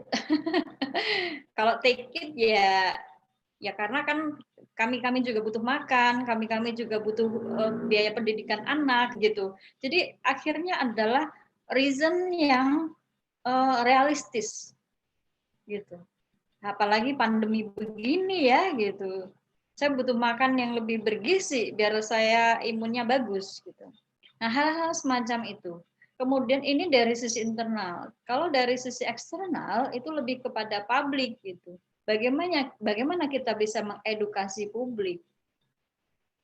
Ya dengan standar kualitas produk jurnalistik yang bagus. Tapi sialnya ketika ada produk-produk jurnalistik yang bagus terus justru nggak diakses. Yang diakses itu justru tulisan-tulisan yang kayak judulnya sensasional ya. Judulnya apa itu yang diklik. Nah. Publik itu punya peran untuk menjadikan media jurnalisme di Indonesia itu sehat. Caranya adalah publik itu hanya mengakses media-media yang memang punya produk jurnalistik bagus. Bukan hanya melihat dari judulnya saja. Nah, literasi media ini yang kadang kurang. Lebih menarik, hal-hal mistis di Indonesia itu lebih banyak bikin orang penasaran loh, dibanding sains. Apalagi di masa pandemik ini kan kita harus lebih banyak menginformasikan hal-hal yang based on science gitu. Nah, kondisi real eksternal publik itu seperti itu. Jadi ini persoalan yang sangat besar sekali. Sedangkan membuat produk jurnalistik yang bagus, yang berbobot, yang berkualitas lah ya, itu kan tidak mudah seperti yang saya sebutkan tadi. Nah, saya ke Pekalongan juga harus butuh operasional logistik yang besar gitu. Taruhlah yang paling jelek-jelek lah, saya naik travel dari Semarang ke Pekalongan pulang pergi itu udah 75.000 dikali 2 loh gitu. Belum ke lokasinya, belum saya makan minumnya gitu. Jadi harus dihitung kos operasional itu. Nah, perusahaan media kadang nggak mau membayar pekerjanya untuk logistik itu. Jadi akhirnya liputannya yang ya tadi yang receh-receh saya bilang gitu. Kasihan ya. Jadi it's a complicated gitu. Sangat sangat kompleks sekali permasalahannya. Jadi sebenarnya push yang paling bagus itu ya dari publik untuk mendapatkan kepercayaan publik ya publik harus cari informasi-informasi yang memang punya nilai yang bagus, nilai standar informasi yang bagus, bukan yang receh-receh tadi gitu. Nah, saya sih minta kawan-kawan misalnya dimulai dari mahasiswa gitu. Kawan-kawannya Anam itu bisalah mulai mengakses produk jurnalistik media yang bukan hanya populer. Misalnya kalau Tribun itu versi Alexa itu adalah number one, the most popular media online. Tapi kan belum tentu yang populer itu punya standar kualitas yang bagus gitu. Jadi kayak kemarin Bayu ya, share saya berita soal klaster COVID di Semarang. Yang di-share Bayu adalah berita dari Tribun. Tribun itu rewrite beritanya BBC. Sekarang pertanyaan saya, kenapa Bayu tidak membaca berita saya yang ada di BBC, tapi membaca di Tribun? Karena Bayu lebih banyak membuka situsnya Tribun gitu loh. Gitu. Nah ini kita bisa, publik bisa mulai mendisiplinkan diri untuk mengakses media-media yang memang punya kualifikasi yang ya lumayan lah bisa dipertanggungjawabkan berita-beritanya. Dan pasti publik sudah tahu mana sih media yang hanya recehan aja, mana yang media yang tulisannya berat, itu sebenarnya bisa kok gitu. Udah jelas, cuman karena tergelitik tadi ya, kebiasaan suka yang penasaran gitu. Hal-hal semacam itu, Anam dan kawan-kawan. Jadi kalau untuk bagaimana solusinya mengatasi? Publik lah bisa memulai dengan cara itu untuk membuat jurnalisme di Indonesia menjadi lebih bagus gitu. Diawali dari publik deh. Kalau kita nggak laku tulisannya kan juga akhirnya kita akan nulis yang baik-baik aja, maksudnya dengan standar yang baik gitu. Akhirnya akan terbiasa itu. Dan itu nggak bisa cepat seperti membalik telapak tangan, tidak ya, itu pelan-pelan karena itu bagian dari literasi media. Saya rasa itu ya, Anam dan kawan-kawan, pilihlah media yang memang punya reputasi bagus untuk informasi kalian gitu. Itu Bayu. Terima kasih Mbak Noni. Selanjutnya ada pertanyaan lagi dari Aisyah untuk nama Aisyah Nur Rahmah dari Solo. Apakah dengan konteks jurnalistik Islami wartawan bisa dikatakan sebagai sosok juru dakwah? Itu. Terima kasih untuk Bu Primi, silakan dijawab. Ya, terima kasih. Jadi dakwah itu adalah kewajiban kita semuanya. Kalau menggunakan nomenklatur juru, berarti kan sudah spesifik di profesi ya. Tentunya secara profesi itu ada asosiasinya. Kalau kalau profesi pendakwah itu sendiri. Tetapi sebetulnya setiap dari kita itu adalah pendakwah. Karena kita mempunyai kewajiban, begitu ya. Kita dituntut gitu sebagai seorang muslim itu untuk berdakwah. Maka ketika kita sudah melakukan itu, bisa kita dikatakan sebagai pendakwah. Tetapi apakah secara spesifik kemudian, wah berarti para wartawan itu semuanya pendakwah dong? Tentunya ini istilah yang kadang-kadang penempatannya juga bias gitu ya. Ya. Jadi kayak misalnya kalau profesi-profesi atau istilah-istilah yang pakai juru itu apa sih? Juru bahasa isyarat. Nah, Mbak Devi ini dia bisa bahasa isyarat. Tetapi tentunya ketika dia mempraktekkan bahasa isyaratnya dalam percakapan sehari-hari, orang tidak langsung kemudian memberikan label dia sebagai juru bahasa isyarat, tapi dia bisa bahasa isyarat. Nah, kitalah yang melabeli, karena kita dalam forum ilmiah, akademis ilmiah, dan tentunya profesional ini ya, itu menggunakan jasa Mbak Devi yang bisa bahasa isyarat. Maka kita memberikan label Mbak Devi juru bahasa isyarat. Karena kita menggunakan jasa dia secara profesional. Bukan karena kita sedang ngobrol dan Mbak bantuin gitu, enggak. Secara profesional itu maksudnya apa? Secara profesional itu maksudnya Mbak Devi bukan bagian kita sebagai panitia atau tim begitu, tetapi kemampuan dia dalam bahasa isyarat kita tarik, kita ajak untuk bekerja sama. Nah, itu secara profesional. Dan dia juga kita pilih bukan karena semata-mata sekedar kenal ya, tetapi karena kita juga sudah membuktikan keterampilannya sebagai juru bahasa isyarat. Begitu juga dengan juru dakwah atau pendakwah. Ketika semua jurnalis ya, apakah dia bekerja di media dengan platform atau media dengan visi keislaman, ketauhidan, apakah tidak? Seperti kayak Bu Noni ini kan medianya kan tidak secara letterlek gitu ya, itu adalah Islamic Broadcasting gitu kan enggak ya kan, malah British ya Bu ya. British Broadcasting. Nah, itu apakah Bu Noni adalah seorang pendakwah? Iya, setiap orang sebetulnya ketika dia menyampaikan kebenaran dan muaranya atau tujuan utamanya pada ketauhidan, dia adalah pendakwah. Apakah dia juru dakwah? Iya. Tapi kemudian apakah gara-gara itu kemudian kita selalu menjadikan dia sebagai rujukan dakwah? Tentu tidak selalu, tidak harus seperti itu, ya.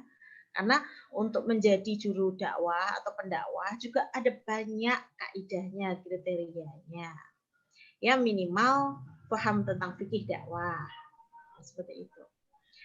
Artinya gimana jawaban saya? Kita semua berpotensi sebagai juru dakwah, pendakwah. Semua jurnalis yang menerapkan etika jurnalistik Islami adalah juru dakwah, juru dai, tadi yang ditanyakan itu. Kalau saya lebih tepat mengatakan bahwa semua muslim itu mempunyai kewajiban yang melekat pada dirinya, yaitu melakukan menyebarkan nilai-nilai kebaikan, keislaman, ketauhidan. Itu sudah kewajiban yang melekat pada dirinya. Tentunya dengan kaidah-kaidah atau cara-cara yang amar ma'ruf nahi mungkar. Itu. Dan itu sifatnya universal. Saya pikir semua pemeluk agama, semua profesi akan menyebarkan pasti menyebarkan nilai-nilai kebaikan. Kadang-kadang koruptor, maling itu pun itu ya punya dalih, ini yang saya lakukan ini untuk menyebarkan kebaikan kok gitu. Tapi kan tentu saja dengan cara seperti apa, gitu ya. Gitu. Tadi saya mau mengklarifikasi jawaban dari pertanyaan sebelumnya tentang kitab hadis gitu. Sebetulnya secara letterlek ya, hadis yang berbunyi bahkan di dalam Al-Quran pun secara letterlek berbunyi kata-kata jurnalistik itu tentu saja tidak ada ya. Tapi dalil Quran, hadis, dan kitab yang membahas seputar aktivitas atau nilai-nilai jurnalistik itu yang ada. Artinya gimana? Tidak ada kok terus kitab yang khusus kitab jurnalistik itu juga tidak ada. Atau hadis jurnalistik itu tidak ada. Tetapi misalnya di dalam jurnalistik itu ada kaidah yang kita tidak boleh gibah. Nah, itu ada hadisnya, ada kitab rujukannya. Atau dalam jurnalistik itu yang kita sampaikan harus bagaimana secara teknis. Nah, misalnya menyampaikan kebenaran, itu ada hadisnya, ada kitabnya. Jadi tadi ya, saya khawatirnya nanti mencari kata-kata jurnalistik di kitab-kitab tertentu gitu. Jadi marilah sama-sama menggali itu di Prodi KPI IAIN Kudus. Terima kasih Mas Bayu. Baik. Untuk ini terima kasih banyak. Terakhir ada pertanyaan dari Bu Stop untuk Bu Noni. Ini cukup panjang Bu pertanyaannya. Dari streaming YouTube. Sekarang banyak orang membuat FB atau FB itu bahkan dikaitkan dengan blog dengan banyak follower. Pertanyaan saya, bolehkah kita orang awam dengan dasar bukan seorang jurnalis tapi hanya seorang yang hobi saja? Untuk yang kedua, ini orangnya sama, termasuk saya membuat FB, YouTube, IG, dan blog hanya untuk hobi dan jujur karena AdSense. Dan maaf saya bukan punya basic jurnalis. Apakah saya boleh lanjut terus dan bagaimana etika yang baik buat saya? Itu Bu, pertanyaannya Bu. Intinya citizen journalism kali ya Mbak ya, Mbak Noni ya. Intinya gitu. Iya. Jadi mencoba menjadi jurnalis warga begitu. Nah, oke. Ketika kita menyampaikan informasi seperti yang saya sampaikan tadi, apa pertanggungjawaban moral kalian? Kan gitu. Dikembalikan pada diri masing-masing. Ketika di blog atau di platform apapun bentuknya di media sosial, apa tujuan ketika mengunggah status di Facebook? Nyinyir atau menyindir atau memberi informasi. Nah, ada baiknya pertanyakan lagi atau kembalikan pada motif masing-masing ketika akan menyampaikan informasi itu. Jangan kayak Bu Tejo ya, Mbak ya. Jangan kayak Bu Tejo. Tapi Bu Tejo itu skeptis, Bu. Hanya saja dia tidak menyampaikan bukti-bukti dengan bukti-bukti yang qualified lah.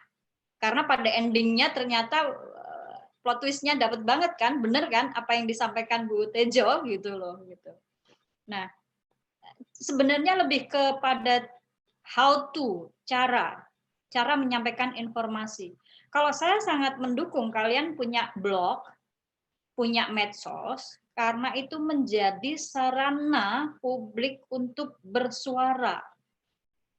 Ini juga bagian dari demokrasi, public sphere, ya kan? Bahwa publik itu juga punya hak untuk bersuara. Sekarang ada sarananya dengan perkembangan teknologi yang makin pesat ini, gitu. Nah, alangkah baiknya publik itu menggunakan infrastruktur digitalisasi ini untuk mengedukasi publik juga gitu. Jadi ada keterkaitan saling mengedukasi gitu. Bukan hanya wartawan aja loh yang mengedukasi, berat banget tugasnya nih kan gitu kan. Jadi yang punya tugas adalah semua pihak, termasuk publik, termasuk mahasiswa IAIN. Semua, nggak hanya yang ada di Kudus gitu. Semua punya tanggung jawab itu. Gitu. Nah, bagaimana kemudian cara cara yang baik menyampaikan informasi. Nah, kalau di jurnalistik jelas ada prinsip kerjanya. Tadi tabayun, ya kan salah satunya, verifikasi. Ya ketika kalian menyampaikan informasi, ya ada baiknya dong verifikasi gitu. Itu yang level yang paling sederhana saja, verifikasi pada 1-2 orang gitu. Tidak harus komprehensif seperti Bu Noni tadi ya. Iya, enggak lah, jurnalis warga masih agak-agak dimakan. Yang penting adalah poin-poinnya kalian tidak menyinggung isu-isu sara ya, itu kan isu-isu sensitif. Tidak membuat informasi yang justru memicu atau menimbulkan konflik. Ada banyak hal yang bisa dilakukan kok. Ketika kita ngomongin soal Islam, oh kadrun kan gitu misalnya. Gitu. Ada yang seperti itu. Tapi kan bagaimana kemudian kalian menyampaikan informasi itu? Tentunya yang paling penting juga gunakan bahasa yang baik, bahasa Indonesia yang baku. Itu lebih pas dibanding pakai boleh bahasa gaul, bahasa yang lebih populer di anak muda, tapi itu masih dalam batas-batas kewajaran gitu. Saya dukung itu gitu. Karena itu bagian dari kalian bersuara tentang apapun itu gitu. Tentang asmara juga boleh kan gitu, itu kan bagian dari dakwah bagaimana kemudian menjalin asmara yang baik dalam konteks yang Islami, bisa seperti itu gitu. Jadi buat siapa saja sih, kembalikan lagi pada motifnya. Jurnalis juga gitu, kalau tadi motifnya yang penting setor berita 1, 2 gitu, selesai. Motifnya cuman itu. Bukan motif bahwa, oh saya punya tanggung jawab moral untuk menyampaikan informasi ini ya, biar diketahui publik. Gitu. Maka dalam proses nulisnya aja lah sederhana, pada proses mengolah informasinya pun akan berbeda. Si jurnalis nggak butuh kedalaman, yang penting nulis selesai. Tapi ketika saya punya tanggung jawab informasi ke publik, maka nggak cukup menulis sehari 2 hari. Saya butuh diskusi dengan editor saya gitu. Ketika menulis isu COVID kemarin yang kemudian trending bisa sampai seminggu lebih di BBC itu dan di-rewrite oleh media online lainnya, itu saya butuh waktu 3 hari untuk discuss dengan editor saya untuk tulisan feature. Yang paling krusial adalah kaitannya dengan data gitu. Kita kalau untuk urusan main data, angka-angka apalagi itu, waduh bahaya gitu kalau nggak hati-hati. Jangan sampai kita nanti dibodoh-bodohin gitu misalnya. Oleh siapa? Ya oleh publik gitu. Karena karena sebelumnya sudah ada media-media online di lokal, termasuk yang Detik, itu menulis pemberitaan yang salah. Informasinya salah. Sampai kemudian narasumber itu marah-marah. Dan yang terakhir sebelum saya ketemu itu, saya sudah mencari jurnalis di Radar Semarang untuk klarifikasi datang ke saya karena mereka salah membuat berita. Sampai seperti itu gitu. Padahal mereka turun ke lapangan. Nah, hal-hal semacam itu harus diwaspadai apalagi untuk CJ ya, untuk jurnalis warga. Ini kaitannya dengan UU ITE. Jurnalis aja sekarang bisa kena UU ITE loh. Gitu. Kemarin kasus yang kawan di Banjarmasin kena dia ketok. Berapa bulan itu? 3 bulan apa? 3 bulan lebih. Apalagi yang jurnalis warga. Wah, itu bahaya sekali. UU ITE itu pasal karet. Kita nggak setuju itu karena itu namanya membungkam kebebasan kita bersuara gitu. Nah, makanya untuk CJ, untuk para jurnalis warga yang pengen punya kerentek berbagi informasi kepada publik, hati-hati itu tadi. Asal menggunakan standar yang sudah baku, ya kita lihatlah kode etik jurnalistik di Google sudah banyak. Pura-puranya baca aja, oh kerjanya kayak gini ya, aku ikutin aja deh gitu. Untuk mengantisipasi tadi urusan hukum tadi gitu. Akan lebih ngeri lagi proses pendampingannya akan lebih sulit lagi gitu. Jadi buat semua yang tergerak aktivis sosmed itu atau blogger itu maju aja, tapi harus kemudian kontennya yang harus diperhatikan. Saya rasa itu sih. Jadi semua ini kesempatan kalian di era digitalisasi ini untuk untuk berpartisipasi, bersuara ke publik gitu. Gitu ya, Bayu.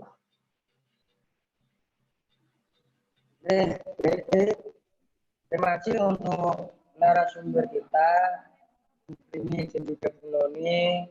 Pada narasumber kali ini sangat luar biasa sekali untuk kedua narasumber kita. Dan sekali lagi terima kasih untuk semua studien dan juga penanya-penanya. Dan semoga pada narasumber kali ini dapat bermanfaat. Untuk kesimpulannya, bahkan ini jurnalistik Islam saat ini sudah meluas dan sangat modern.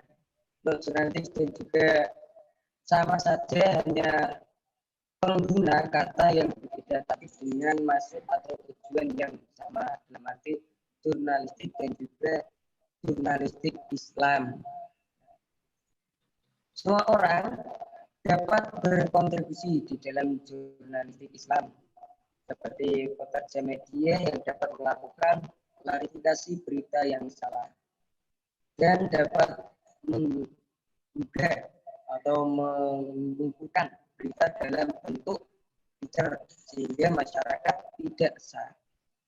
Terus ada keuntungan di dalam jurnalistik Islam. Sekarang di media yakni pekerja media lebih memanfaatkan teknologi. Jadi untuk kalian ini semuanya bermanfaat dan juga bisa menjadi ilmu bagi kita semua.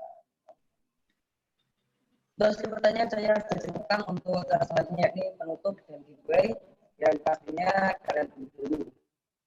Langsung saja saya akan topik menang giveaway yang pertama, yaitu ada Khairul Anam dari Jakarta.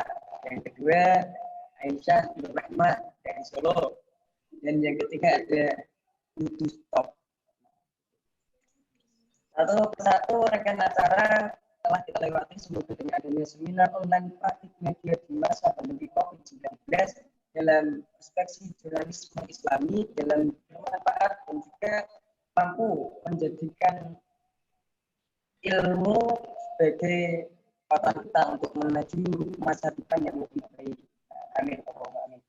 Saya dengan Budiana berdiri, bila ada berkata jika ada kesalahan, tolong untuk dimaafkan sebesar-besarnya.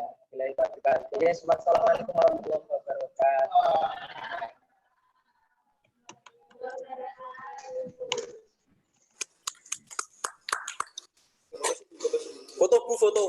Foto bareng.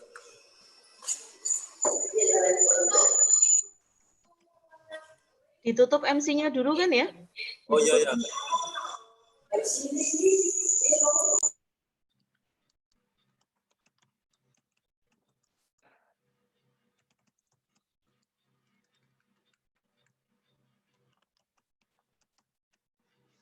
Baik, selamat buat yang dapat giveaway. Nanti bisa dihubungi CP yang tertera di pamflet ya. Terima kasih atas waktunya. Semoga bermanfaat. Wassalamualaikum warahmatullahi wabarakatuh. Ini tolong semua video diaktifkan. Saya ambil gambarnya.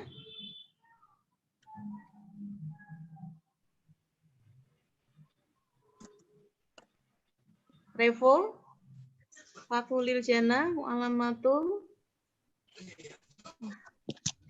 Giwil. Renaldi ya. Fakulil. Terus siapa ini yang belum ya? Maria Giovanni. Haris. Maria Giovanni. Haris sama Mu'alamatul. Belum ya? Milatul Saada mana ini? Ditinggal salat atau ditinggal menghadap ilahi? Sholat gimana? Nur Solik. Siapa ini? Solikin. Alamatul ini apa Bu? Alamatul ini? Sebentar ya, ini masih ada yang belum aktif videonya kan, Bapak Ibu. Pak Arifin. Salam kenal nggih, ada Pak Ahmad Muhid. Salam kenal. Pak Ahmad Mustaqim ini yakin tidak dilepas maskernya? Oke. Masih 2 Milatul. Ini yang temannya Milatul ini Ketua Hima Prodi. Lah kok metune malah siap, Kak Kiwil. Ini Bu, ini Mu'alamatul, Bu Mu'alamatul atau Mbak Mu'alamatul nggih? Haris, Maria Giovanni. Loh kok malah Kevin? Oke, baik. Saya ambil ya gambarnya ya. Milatul yakin ini? Sudah nggak ada Milatul? Oke, ini ada 2 monitor. Ada 2 kali. 1, 2, 3. Ini yang layar pertama. Ntar saya paste di grup dulu. 1, 2, 3. Nah. Oke. Yang layar kedua. Yang layar kedua ini yakin tidak mau dibuka, Mu'alamatul Haris dan Maria Giovanni. Oke, 1, 2, 3.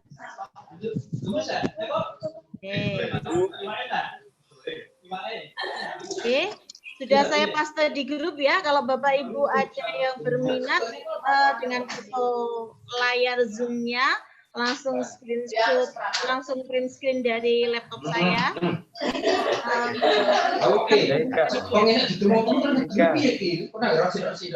Terima kasih semuanya. Assalamualaikum.